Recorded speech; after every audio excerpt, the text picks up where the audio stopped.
Que s'est-il passé sur le marché du NFT le mardi 12 octobre 2021? Qu'est-ce qu'il ne fallait surtout pas rater? Fabien, c'est parti, on t'écoute. Une grosse annonce, une très, très, très grosse annonce, c'est Coinbase. Coinbase, on ne présente plus, hein, c'est la plateforme d'exchange centralisée pour acheter ses crypto-monnaies, qui va lancer sa plateforme de NFT euh, pour faire Lourd. concurrence à OpenSea. Voilà. Coinbase NFT is coming. Il y a une petite waitlist, mais réservée uniquement aux Américains. Pas très Charlie, mais bon. Voilà, donc Coinbase va lancer ça. Clairement, l'objectif, c'est de faire concurrence à OpenSea. Il y a pas de doute là-dessus. De toute façon, on voit bien même les images qu'ils ont mis, ils n'ont pas choisi n'importe quoi. Ils ont choisi des profile pictures, ils n'ont pas choisi de l'art standard. Donc c'est vraiment, c'est pas comme Foundation ou Super Rare qui se positionnent sur de l'art premium. Là, c'est le positionnement est net, c'est la concurrence à OpenSea. Du coup, ça montre que le marché des NFT est encore porteur. S'il y a une plateforme qui se lance dessus, Oui, le marché est porteur, ça se fait pas de doute. À voir après qui c'est qui va prendre le relais. Ça va se jouer, de toute façon, ça va pas se jouer. Il y a pas, pour l'instant, il y a deux concurrents qui arrivent. Il y a Coinbase d'un côté, il y a Shoyu de l'autre. Shoyu qui va être la plateforme NFT de SushiSwap. Ils viennent pas du même milieu, quoi. L'un, c'est exchange centralisé, l'autre, c'est index.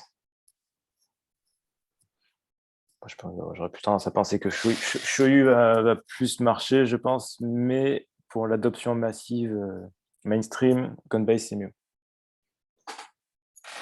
du coup, il y a de nouveaux acteurs qui vont arriver. En fait, ce qui est bien, c'est parce que Coinbase, vu que c'est un exchange centralisé, ça peut faire du, euh, Stacking. du, euh, du paiement en fiat. Si je veux acheter Mhm. mon NFT, je veux payer en fiat, et vu que je suis sur Coinbase, je vais pouvoir le faire. Ça ouvrirait au grand public et à une nouvelle frange de la population qui n'est pas encore concernée. Ouais, je rappelle jusqu'à dire grand public, mais à minima au Oui. public qui s'est dit je vais investir dans le Bitcoin. Et je m'arrête là, quoi. Donc, qui est sur Coinbase, qui a acheté ses Bitcoins, qui s'est arrêté là. Ces gens-là, pourquoi pas? Parce qu'après, bon, forcément, aller envoyer ça sur MetaMask, faire un DEX, jouer sur SushiSwap, bon, là, ça commence à être beaucoup plus solide. Mhm. Mais déjà, ouais, sur des personnes comme ça, il y en a beaucoup. Ça risque de jouer un gros, gros, gros rôle. Donc voilà, clairement intéressant à suivre de très près. À voir s'il va pas falloir utiliser un petit VPN pour passer sur la waitlist de Coinbase, parce que Je pense que ça s'impose. clairement j'ai envie d'y aller, quoi. Voilà, donc Coinbase, bah, énorme annonce. Énorme annonce. Ensuite, on a les Bored Ape Yacht Club. Euh, bon, c'était pas hier qu'ils ont fait une annonce. Enfin, avant, il y a un peu plus de temps de ça, ils ont fait une annonce en disant que ils allaient sortir leur token en Q1 2022. Pour rappel, les tokens, c'est ce qu'on fait les cyberkongs. Quand vous possédez un cyberkong, vous avez tous les jours 10 bananes, 10 tokens bananes. Et les tokens bananes qui ont une valeur, aujourd'hui c'est un peu baissé, mais ça a quand même une valeur de 10 tokens bananes, ça fait environ 500 $ quand même. Donc tous les jours, vous récupérez 500 $ parce que vous possédez un cyberkong. Bah, du coup, 500 $. du coup, les singes, le concept est pareil. Ça veut dire que à partir de Q1, ils vont sortir une monnaie qui permettra d'avoir de l'argent gratuit, entre guillemets. Après, ça va pondérer, hein, c'est toujours pareil. La monnaie en elle-même, elle vaut rien. Elle a de la valeur si quelqu'un lui donne de la valeur. Donc, il va falloir trouver différents business models pour pouvoir donner de la valeur à cette devise. C'est vraiment un monde à la frontière entre le NFT et la DeFi. Ouais, on commence à y arriver. Et hier, ils ont annoncé qu'ils signaient un deal avec le manager de Madonna et de U2, Ok. ce qui est un peu à l'ancienne, mais voilà, donc dans tous les cas, ça continue. Ils sortent un album, deux singles sortent dans la foulée. Ouais, franchement, ça ne choquerait même pas.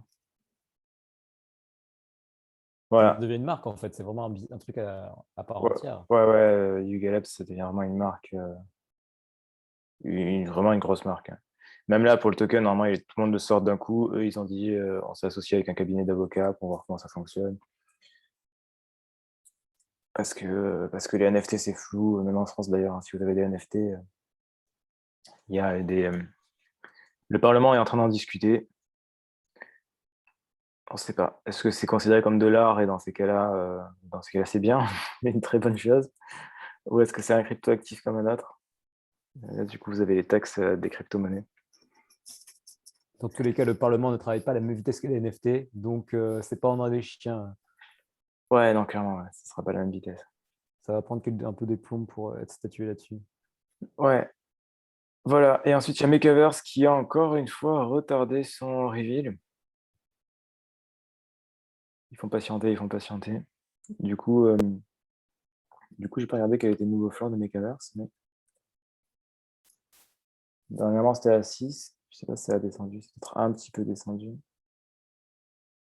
mais je suis pas sûr.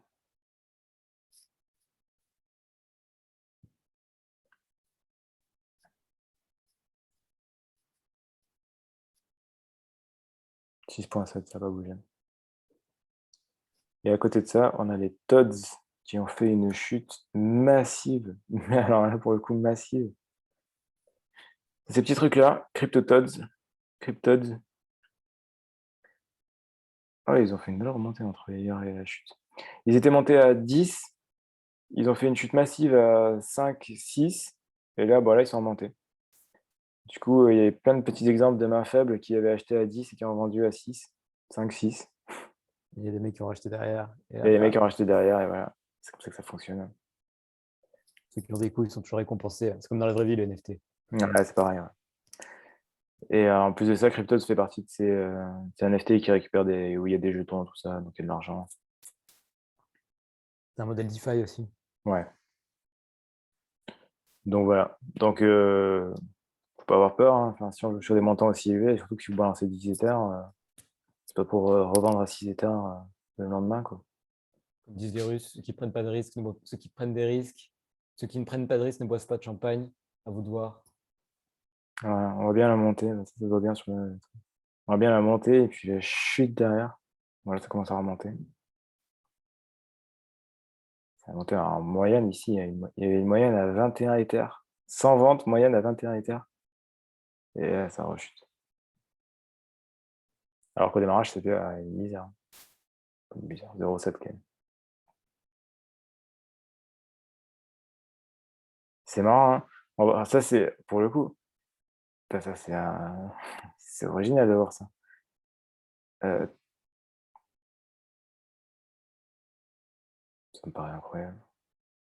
De quoi? Non, je pense pas que ce soit possible. Qu'est-ce qui se passe?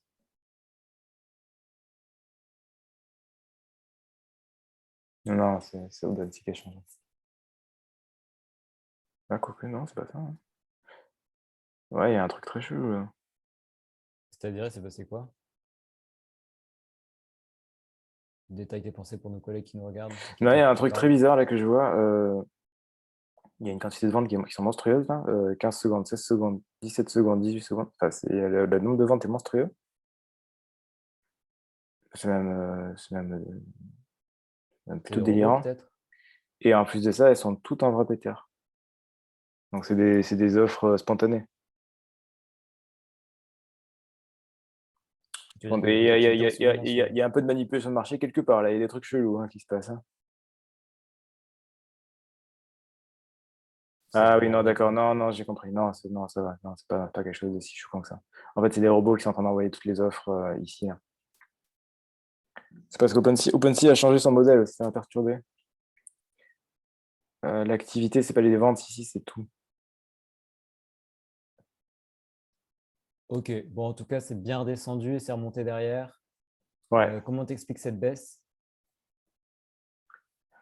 Ça peut pas monter indéfiniment, surtout que un floor à 10 Ethers, c'est monstrueux. Donc, ça peut pas monter indéfiniment. Donc, à un moment donné, en fait, c'est toujours la même chose. Le cours, il monte tant qu'il y a plus de ventes que d'achats. Sauf qu'à un moment donné, le cours, il atteint une certaine valeur où il y a quasiment plus d'achats parce que ça commence à être très, très cher. Et donc, les gens qui commencent à vendre, ils s'inquiètent. Et donc, on appelle ça, on va undercut, c'est-à-dire qu'on va mettre un prix, la personne qui veut vendre, elle va mettre un prix un peu en dessous de celle d'avant. Ok. Et donc, du coup, vu que la personne elle va regarder le fleur, elle va se dire, oh là là, mais il y a quelqu'un, il a baissé le prix. Moi, je vais absolument vendre, donc je vais baisser le prix aussi. Et donc, il y a un effet boule de neige comme ça, où ça arrête pas d'undercut chacune des personnes d'entre elles, jusqu'à ce que finalement l'activité reprenne et qu'il y ait quelqu'un qui achète. Mais tant que c'est pas acheté, du coup, les prix vont baisser, baisser, baisser, baisser, baisser, jusqu'à trouver un marché, jusqu'à trouver un nouveau marché à une certaine valeur. Ok, bon, c'est clair. Voilà, c'est tout pour aujourd'hui. Ok, merci beaucoup pour ce petit point quotidien. On se retrouve demain pour un nouveau compte rendu. D'ici là, portez-vous bien, faites du cash et à la prochaine. Ciao, ciao. À la prochaine, ciao.